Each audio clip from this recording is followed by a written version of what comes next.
أعوذ بالله من الشيطان الرجيم بسم الله الرحمن الرحيم رب اشرح لي صدري ويسر لي أمري واحلل عقدة من لساني يفقه قولي.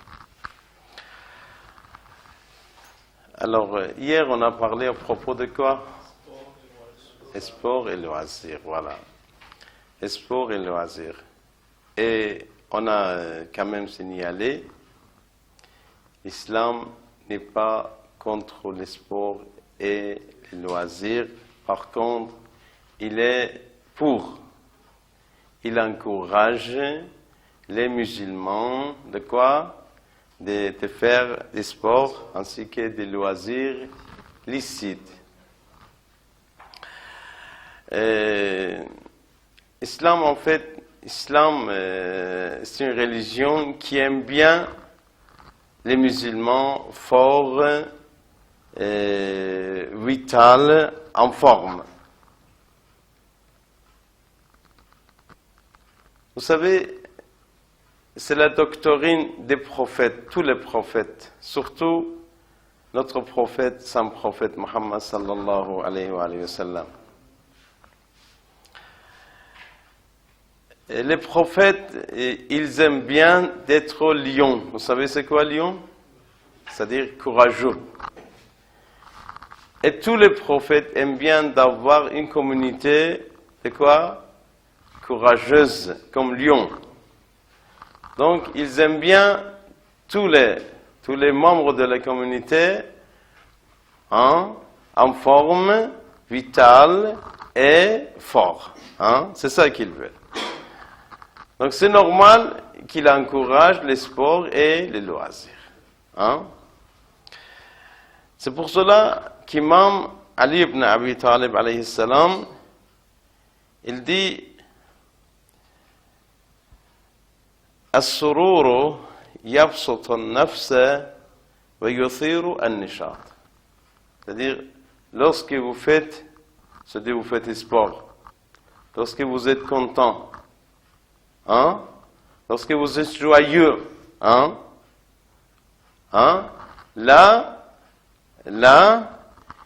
en fait, il rafraîchit un petit peu l'âme. C'est la fraîcheur de l'âme de faire loisir et de faire quoi? Sport. Donc, il ne faut pas négliger ça. Comme on doit penser à notre âme, à notre intérieur, à notre spiritualité, on doit penser à notre physique et notre apparence aussi. Inch'Allah, on parlera du parfum, des vêtements, tout ça. L'islam, il encourage tout ça. Alors, c'est la question, quels sont les sports, bien les sports encouragés par l'islam? Quels sont? Pardon?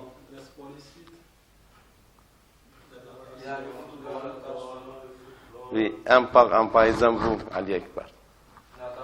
Natation. Football. Basketball. Oui. Volleyball. Oui.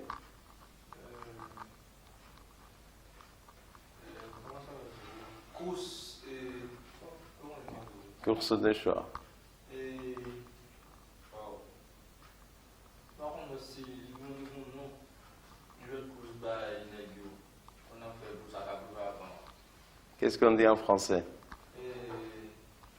Bon, je ne me souviens pas vraiment le nom de ce jeu, mais c'est un jeu, c'est une course qui se fait entre hommes.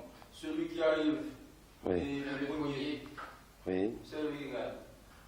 Voilà, donc par exemple, alpiniste, c'est bon, alpiniste? Oui. Et l'autre, c'est quoi ça? Voilà. Oui, c'est ça. Donc, lutte, par exemple, lutte. Alors, selon l'islam, bon, à l'époque de Rasulullah, sallallahu alayhi wa sallam, il n'y avait pas football, il n'y avait pas basketball, il n'y avait pas volleyball, n'est-ce pas? Mais, quand même, il y avait de quoi? Des choses. Oui, course de choix, de quoi? De cheval. Voilà. Hein? Alors, c'est pour cela que Rasulullah sallallahu alayhi wa sallam, il a encouragé les musulmans de quoi? De assister et de participer dans les compétitions. Même lui-même, parfois, il participait. Et lui-même participait. Montait à cheval, et faisait quoi? Compétition. Ah oui? Donc,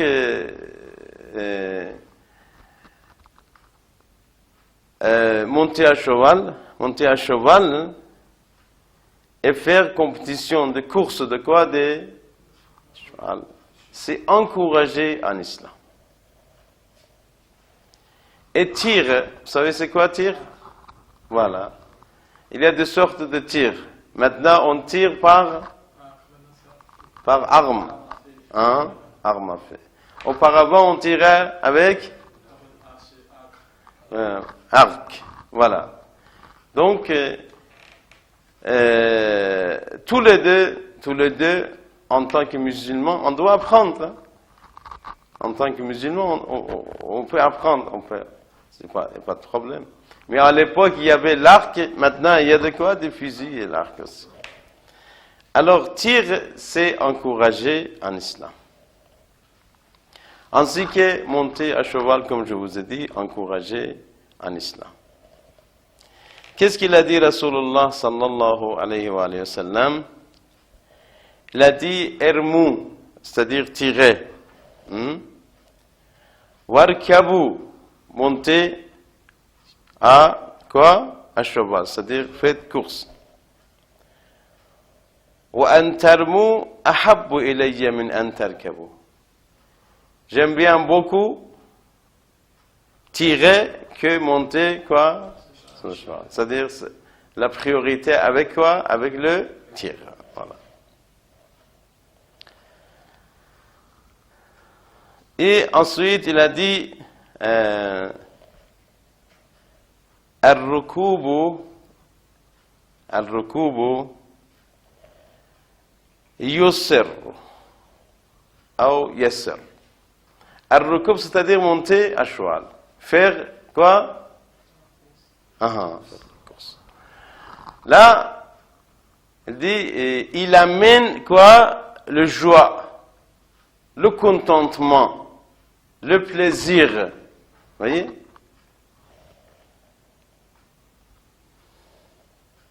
Après, il a dit, élever les chevaux. Le cheval. Hein? Et après, jouissez de votre famille, c'est-à-dire être dans la famille, et c'est-à-dire des choses autorisées dans la famille. Anas ibn Malik, c'est un compagnon de Rasulullah sallallahu alayhi wa sallam. Anas, c'est quelqu'un qui a accompagné longtemps Rasulullah sallallahu alayhi wa sallam. Il raconte des choses très très intéressantes à propos de son prophète. Son comportement personnel, comment il a traité Anas, comment il traitait les gens.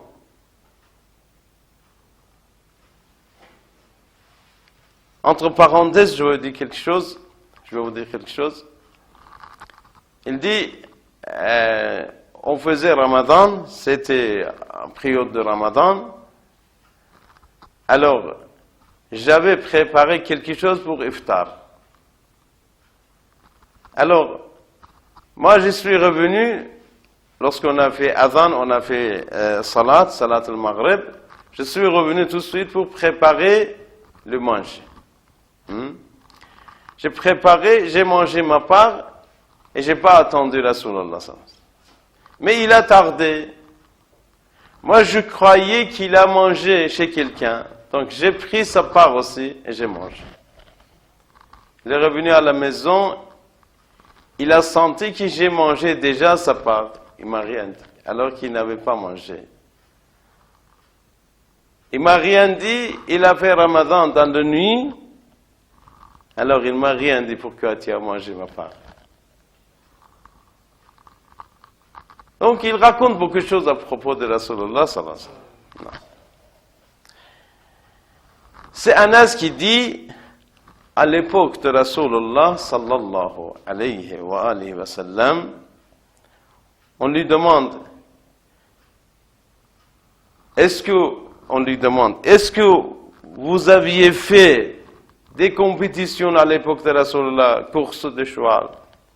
Il a dit oui, oui. Rasulullah sallallahu alayhi wa sallam en personne, avec son cheval personnel, il participait et il était le premier. Et il était le premier en compétition. C'est-à-dire son cheval lui-même, il aimait bien quoi? La compétition. Hein? Et il était content, comme quoi il est le premier, parce que c'est la compétition. Alors, on doit toujours être sportif, même lorsqu'on est quoi? Vieux, lorsqu'on est âgé. C'est toujours conseillé, toujours conseillé. Vous savez, si dans la matinée, par exemple, si vous allez voir les grands personnages de Hawza. Vous savez c'est quoi Hawza? Hawza, c'est-à-dire ici c'est le centre religieux. Les grands personnages de Rome, par exemple, il a 90 ans, mais il marche à pied. Il ne laisse pas le sport. Il marche à pied. Le matin, il sort de chez lui, il ne prend pas la voiture, le taxi. Il vient, il marche à pied, il arrive à Haram ou bien où est-ce qu'il va donner le cours, mais il marche à pied. C'est-à-dire, il faut penser à la santé toujours. En islam, peut-être vous vous rappelez 91e année de Hégire. Vous savez c'est quoi Hégire? C'est quoi ça? L'année où le prophète a émigré. Voilà. Immigration. L'année où le prophète a voyagé de la Mecque à Médine. Hein? C'est le commencement de la date islamique. En arabe, on dit al-hijra. Hein? Al-hijra, c'est-à-dire immigration.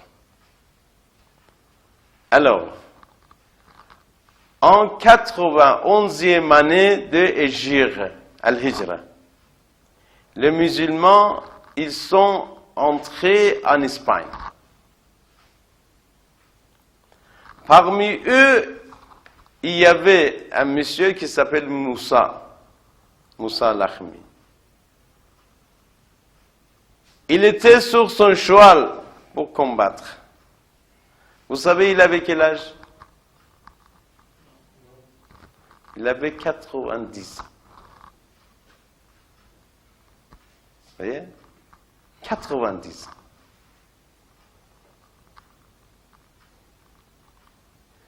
Et vous savez combien d'années les musulmans ils ont resté en Espagne? Hein? À peu près 700. 7 siècles. Mais, lorsqu'on était comme Moussa Lakhmi, courageux et sportif, et puis on a gagné la bataille. Mais lorsqu'on est devenu pervers, on a fait n'importe quoi, hein, on était chassé de l'Espagne. Mais après 7 siècles. Vous voyez? Alors, qu'est-ce que je vais vous dire? Je vais vous dire, comme dans le hadith, il dit Al-mu'minu kayyis. le croyant doit être intelligent. Et ainsi que mu'min, il doit être quoi? Sportif. Sportif, c'est-à-dire un sport spirituel, un sport quoi? Physique toujours. Alors, l'imam Sadiq alayhi salam, quel est imam Sadiq? Hein? 6e, voilà. On doit mémoriser ça. Inch'Allah, doucement, doucement. Hein? J'ai Yahya, vous êtes là? Ah oui. Bon, 6e imam. Il dit, Rasulullah sallallahu alayhi wa sallam, il avait un chameau. Hein? Un chameau. C'était un chameau très, quoi? Très agile. Très intelligent. Et très rapide. Et lors de course, ou bien lors de la compétition, le chameau, il était le premier. Vous voyez? Il était bien élevé. Et un jour, il a fait une compétition, une course avec un arabe de Badouan. Badouan, vous savez c'est quoi Badouan? Badouan, c'est celui qui habite dans le désert, tout ça. Voilà. Badouan, c'est ça. C'est un mot français. Et Rasulullah, il a perdu. C'est ce type qui a gagné. Ils ont dit, Ya Rasulallah, qu'est-ce qui s'est passé? Pourquoi ton chameau a perdu? Il a dit, cette fois-ci, il était trop fier de soi-même. Lorsqu'on est fier, hein, on est perdant. Ouais.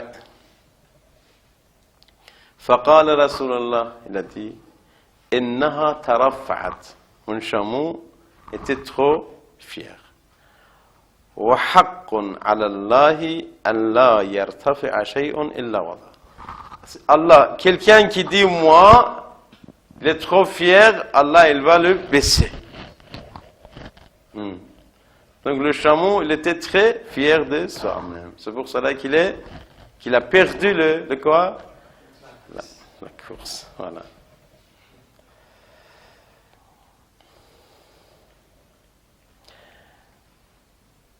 Et encore une autre histoire. Un jour, Rasulullah, il passait, chemin faisant, il a vu des gens qui sont en train de tirer, en train de sport. Donc, il entre. Il vient participer, il vient assister. Qu'est-ce que ça veut dire ça? C'est-à-dire, il aime bien ça. Il voulait, avec c'est-à-dire, avec ce geste, il voulait encourager cet sport-là. Hein?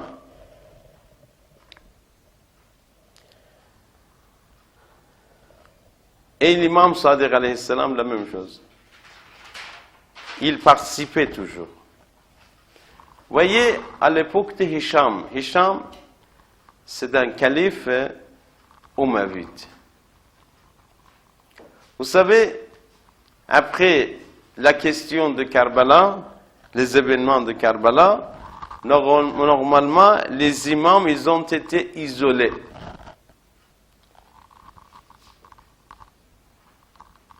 Parce que l'événement de Karbala, et Omeyyades, les enfants de Muawiyah, les enfants de Marwan, ils ont été tous au pouvoir. Donc, ils croyaient que les gens de Ahl al-Bayt, c'est-à-dire les enfants de Rasulullah sallallahu alayhi wa sallam, ou bien les membres de Ahl al-Bayt, ils ne sont plus courageux, ils ne sont plus sportifs, ils ne pensent plus à leur physique, à leur santé. Donc, à l'époque de Hisham ibn Abd al-Malik, ils ont préparé une compétition. Qu'est-ce qu'ils voulaient faire? Hein, monsieur Yahya? Qu'est-ce qu'ils voulaient faire? Ils voulaient mépriser les imams, imam Baghir, imam Sadiq alayhi salam.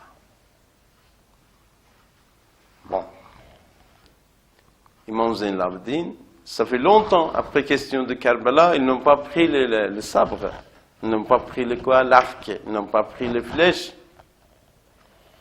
Mais ils voulaient faire une compétition pour montrer, voilà, nous sommes, en tant qu'Omeyyades, nous sommes forts. Mais vous, les gens d'Ahl al-Bayt, vous êtes faibles maintenant. Voyez? Et qu'est-ce qu'il a? Oh, bon, il y avait quelques officiers des Omeyyades qui ont pris le corps, ils ont tiré. Bon, en disant, voilà, nous sommes très très forts. Et vous, ils se moquaient même. Venez vous-même aussi. Imam, tout d'abord, il ne voulait pas. Dans un premier lieu, il ne voulait pas. Mais ils ont insisté beaucoup. Même ils ont se moqué, ils se sont, c'est-à-dire moqué un petit peu des imams, comme quoi, vous êtes dans un camp, vous êtes ibadat, vous êtes adoration, vous êtes dans la mosquée, vous ne pouvez pas tirer. Mais Imam, il a dit, non, par contre, on peut tirer. Il a pris l'arc. La première flèche, elle était juste au milieu. Et deuxième, c'était pas au milieu, c'était sourd. C'est-à-dire, au bout, c'est-à-dire, au bout de quoi? Au bout de premier. Voilà. Celui-là, deuxième, c'était comme ça. Troisième, il a fait comme ça. Vous voyez? Les gens, ils croyaient qu'ils sont dans un coin, bon, tout le monde a applaudi, voilà, mashallah, vous êtes très forts. Ils ont dit, oui, on est forts parce que nous sommes les enfants de Ali ibn Abi Talib. Vous ne pensez pas à ça? Génétiquement, nous sommes courageux. On ne perd pas ça, on n'oublie pas ça. Vous voyez? Alors, c'est comme cela qu'Imam Sadiq alayhi salam, en personne, parfois, il assistait, il participait dans les courses, dans les compétitions.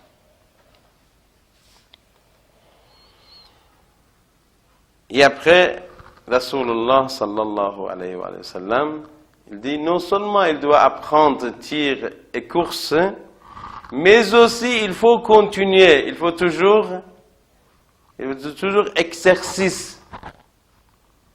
Hein? Il ne faut pas laisser.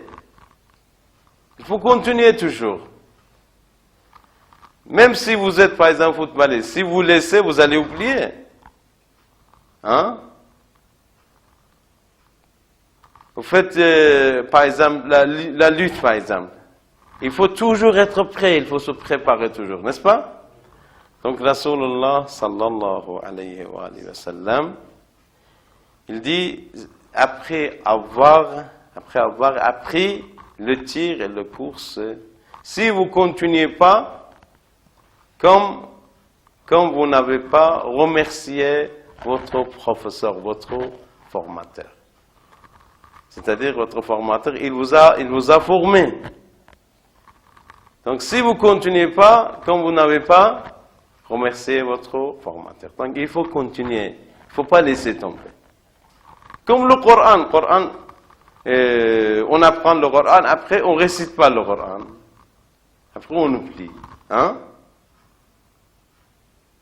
C'est difficile. C'est catastrophique d'oublier le Coran. Hein? Alors, deuxième chose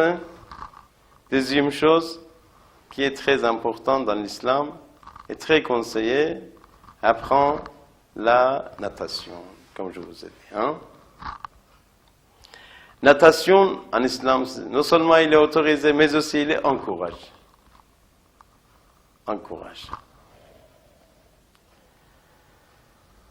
Rasulullah sallallahu alayhi wa sallam l'a dit, le meilleur amusement pour homme, c'est la natation. Et le meilleur amusement pour les femmes, c'est quoi? Hein? C'est la filature. Vous savez c'est quoi filature? Non. Filet. Non, couture aussi c'est dedans. Mais filet, c'est-à-dire, lorsqu'il y a un coton, on rend quoi? C'est rendre en fil. Vous voyez? C'est filet textile, on dit. Ou bien. Oui, travaux manuels. Ça. Parfois, on tisse tissu. Parfois, on tricote. Ça aussi, c'est bon.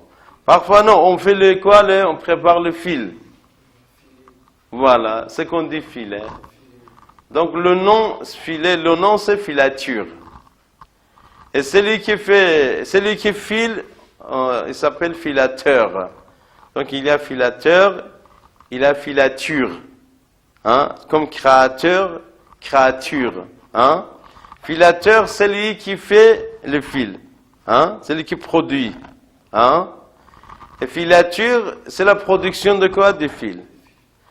Donc, Rasulullah sallallahu alayhi wa sallam, qu'est-ce qu'il a dit? Il a dit khayru lahwil mu'min as-sibaha. Le meilleur amusement pour un croyant, c'est quoi? C'est la natation. Wa khayru lahwil mar'a al-maghzal. Meilleur amusement, le meilleur amusement pour les femmes, c'est quoi ça? C'est filet. Parce qu'auparavant, c'était voilà. C'était la machine à main qu'il utilisait pour quoi? Pour produire des fils. Voilà.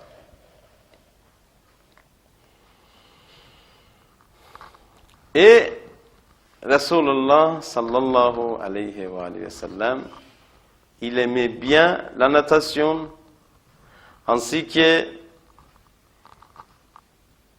il ordonnait d'apprendre les enfants. Il disait, faites natation et apprenez les enfants. Il faut former les enfants. Amener les enfants pour apprendre quoi? Natation. Vraiment, Rasulullah sallallahu alayhi wa sallam, il a fait beaucoup d'attention à propos des enfants, aux enfants.